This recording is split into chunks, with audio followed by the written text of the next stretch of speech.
Olá pessoal, há muitos perigos em nosso planeta. Pântanos traiçoeiros, temperaturas extremas, animais predadores, insetos venenosos e às vezes até as plantas são perigosas. Sim, você ouviu direito, no mundo existem muitas plantas que parecem absolutamente inofensivas, mas que podem ser muito perigosas. Algumas delas são cultivadas como plantas ornamentais e, portanto, é possível encontrar plantas venenosas no peitoril da janela ou no canteiro de flores. Mas o contrário também pode acontecer em uma planta que pode ser confundida com uma erva daninha inútil, ser na verdade incrivelmente útil com muitas vitaminas e vários microelementos. Mas como entender todas essas sutilezas e não comer algo errado? Bem, o vídeo de hoje irá ajudá-lo com isso. Vamos lá! 11 horas. As 11 horas não parecem muito apetitosas. Na verdade, elas parecem uma erva daninha que alguém arrancaria sem pensar duas vezes. Você, é claro, pode fazer isso, mas seria muito melhor aproveitar as propriedades legais dessa planta. Ela alivia a inflamação, reduz a temperatura, cura membranas mucosas, cuida do trato gastrointestinal e, além disso, tem um sabor muito agradável, parecido ao do limão e crocante como o pepino. Os seus cabos têm um toque de acidez, ou seja, adicione um molho de salada que combine e você terá um dos pratos mais saudáveis do mundo, cheio de muitas vitaminas e outras substâncias importantes. Botão de ouro.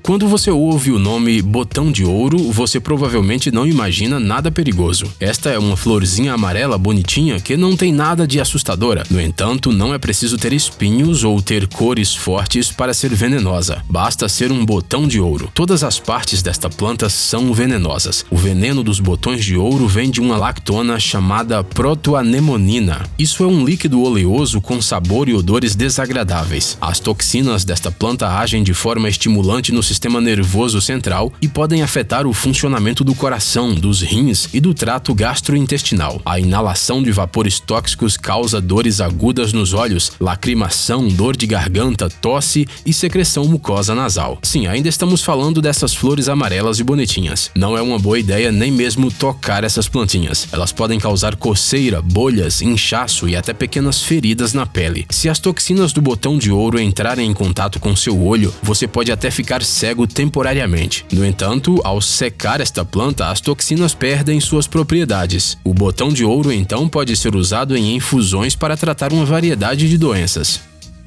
Urtica. A urtica é uma planta simples e pouco agradável que tem muitas propriedades úteis. Não é por acaso que as urticas sejam tão amadas na medicina tradicional. A urtica, por exemplo, tem muito mais ácido ascórbico do que as maçãs e os limões, e tem tanta vitamina como as cenouras. Além disso, esta planta melhora o sistema digestivo, normaliza os níveis de açúcar no sangue e, de acordo com algumas fontes, alivia a dor nas costas. Ou seja, é mais fácil encontrar algo no que a urtica não ajuda. Por exemplo, pé chato. Mas não é certeza. Para fins medicinais e cosméticos, todas as partes da planta são usadas na forma fresca e seca. Urticas frescas são molhadas com água fervente para reduzir a sua ardência, e em alguns lugares fazem até lutas de urticas. Acredita-se que isso também seja muito útil. Mamona.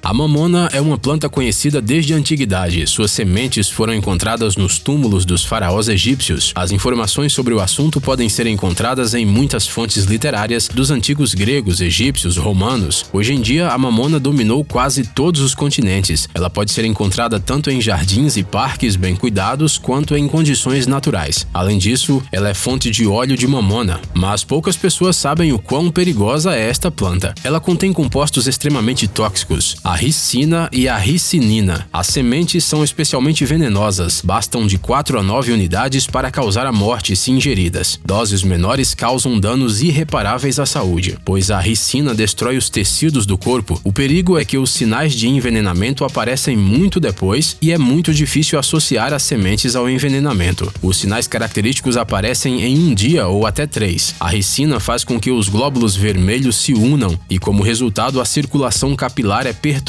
em todos os órgãos. Eles se entopem com coágulos sanguíneos, surgem hemorragias. Tudo isso leva ao sangramento, o corpo simplesmente se paralisa. A substância perigosa está em todas as partes, nas folhas e flores. Os animais que experimentam as folhas da mamona passam longe dela toda a sua vida. E isso não é nada estranho.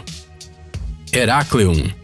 O Herácleon é uma das plantas mais traiçoeiras. Estes guarda-chuvas altos de pequenas flores brancas atraem a atenção. Dá vontade de tocá-los, fazer algumas selfies com essa planta incomum, especialmente porque elas parecem inofensivas, não têm um cheiro forte e em geral parece ser uma planta comum. Mas isso é apenas à primeira vista, porque depois de um tempo todo mundo que cruza com o Herácleon entende que esta é uma verdadeira arma biológica. A seiva dessa planta contém furanocumarinas. Estas substâncias tóxicas privam a pele da proteção UV. Elas não agem imediatamente, mas o efeito é simplesmente aterrorizante. Ao ser exposta ao sol, a pele que entrou em contato com o Herácleon receberá instantaneamente uma queimadura grave, como se em vez de uma planta aparentemente inócua, você tocasse uma chama incandescente. Se a seiva atingir a pele e a mucosa dos olhos, a pessoa pode ficar cega. E isso já aconteceu com crianças, por exemplo, que usaram o tronco oco da planta como um telescópio. Se mais de 80% da pele do corpo entrar em contato com a seiva, a morte é provável, como se fosse uma queimadura real. As pessoas que têm pele sensível após contato com o Herácleon podem facilmente adquirir cicatrizes profundas que só poderão ser reparadas com plásticas.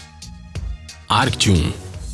As propriedades curativas do Arctium são conhecidas desde os tempos antigos e não é por acaso. As raízes dessa planta só são curativas se não tiverem mais de 1 ano. Durante esse período, elas acumulam a maior quantidade de nutrientes. A raiz de Arctium é usada na comida depois de fervida ou frita. Ela pode ser usada em pães e adicionada a sopas, dando a elas uma enorme quantidade de nutrientes. O Arctium também cura feridas, alivia a inflamação, anestesia, acelera o crescimento de cabelo, remove toxinas e talvez dá até superpoderes às pessoas, se estiver bem preparado, é claro.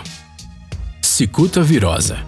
Esta planta com pequenos guarda-chuvinhas brancos parece inofensiva, mas as aparências enganam. A cicuta virosa é uma das plantas venenosas mais perigosas. O veneno potente está nas flores, nas folhas, nos caules e especialmente nas raízes da planta. A cicuta virosa tem cheiro de cenoura madura e gosto de rabanete. O veneno da cicuta virosa causa intoxicação grave até mesmo com um simples toque na planta. Isso sem mencionar a sua ingestão, que em 50% dos casos é fatal. Houve uma época em que até havia um mito de que foi a cicuta virosa quem envenenou o antigo filósofo grego Sócrates. A maior concentração de veneno na cicuta virosa é observada na primavera e no outono e depende das condições climáticas, mas em qualquer caso sua toxicidade permanece alta o suficiente em qualquer época do ano e não perde suas propriedades com o tempo. Até mesmo uns 100 ou 200 gramas de raízes desta planta podem matar uma vaca adulta. Imagine o que não faz com um humano.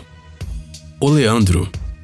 Para começar, precisamos dizer que o oleandro tem uma aparência maravilhosa. Flores exuberantes, cores chamativas, uma verdadeira flor do jardim do Éden no quintal das pessoas. O único problema é que ele é altamente venenoso. Além disso, o perigo se esconde em todas as partes desta planta maravilhosa. No caule, nas folhas, nas flores e nas sementes, que contém uma espécie de paraquedas. Podemos dizer que ele está encharcado de veneno. É claro que é pouco provável que alguém, sem motivo algum, pegue e mastigue um pedaço de oleandro. Mas se alguém o fizer, receberá uma dose de veneno quase fatal. Então mantenha as crianças longe do oleandro. E a si mesmo também, né? Vai que basta uma gota da seiva do oleandro nos olhos para perder a visão. Além disso, em nenhum caso use as folhas para preparar chás, nem os troncos para acender fogueiras, pois nem a mudança de temperatura afeta as propriedades tóxicas da planta. Dizem que o óleo essencial de oleandro é tão perigoso que é usado na fabricação de veneno para ratos. Pois é, isso tudo vem de uma árvore com florzinhas cor-de-rosa.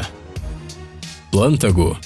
O plântago é uma erva medicinal conhecida por muitos. Ela é uma das plantas mais usadas no tratamento de feridas e cortes. Além de curar machucados, o plântago trata a inflamação e as úlceras do estômago e dos intestinos. Os remédios à base de folhas de plântago têm efeito analgésico, sonífero e antialérgico. Preparados com essa planta são utilizados no tratamento de doenças do sistema respiratório, mas a propriedade principal dela é mesmo o tratamento de feridas. É importante lembrar que nem todo plântago serve para isso e a planta, assim como a ferida, devem ser cuidadosamente lavadas antes do tratamento.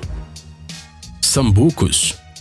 Os representantes mais comuns desta planta são o sambucus vermelho e o preto. Todas as partes do sambucus são venenosas, e se você acabou de tocá-lo, é melhor lavar logo as mãos. A medicina oficial não usa o sambucus vermelho, portanto sua composição química é pouco conhecida. Mas sabe-se que ela contém o glicosídeo de sambunigrina, que produz o ácido cianídrico, um veneno conhecido. É pouco provável que alguém resolva comer o sambucus vermelho como alimento, e não é nem porque existem sinais de aviso em cada arbusto. O que acontece é que essas frutinhas têm cheiro e sabor desagradáveis, o que na natureza pode ser considerado um aviso. No entanto, as crianças podem facilmente engolir acidentalmente uma ou duas dessas. Se isso acontecer, é preciso consultar imediatamente um médico, porque o jovem organismo não conseguirá lidar com o envenenamento sozinho, e as consequências podem ser terríveis. O mais interessante é que as frutas do sambucus preto são completamente inofensivas quando maduras e podem ser usadas para fazer bebidas, xaropes e tortas.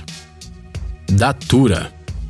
Sem dúvida, as flores da datura são bastante impressionantes, enormes, parecidas com um trompete. A planta parece prima da batata ou do tomate, mas mesmo assim, fica ótima em qualquer canteiro de flores e em qualquer jardim. Mas a beleza não é a única característica da datura, ela é venenosa. As propriedades tóxicas da planta são explicadas pela presença de altas concentrações de alcaloides. O efeito dos alcaloides que compõem as folhas e sementes da datura no organismo é tão peculiar que os cientistas os classificam em um grupo à parte. O veneno da datura causa espasmos dos músculos, faz aumentar a pressão intraocular e causa fortes dores de cabeça. Acrescente a isso a ansiedade aumentada e ficará claro do porquê a datura não deve ser usada como decoração inofensiva do seu jardim. Além disso, as substâncias contidas nas folhas da datura podem causar problemas na secreção glandular. Em outras palavras, causa muita sede e boca seca, e a água não resolve e às vezes até agrava o problema, já que a pessoa contaminada sente um gosto repugnante em tudo que ingere. Ei, pare de ser preguiçoso, é hora de recarregar seu cérebro. Bem-vindo ao canal Brain Time, acontecimentos incríveis do passado, presente e até mesmo do futuro, revoltas da natureza e animais incríveis, fatos chocantes e mistérios não resolvidos. Aqui você encontrará tudo isso e muito mais. Inscreva-se, você não vai se arrepender.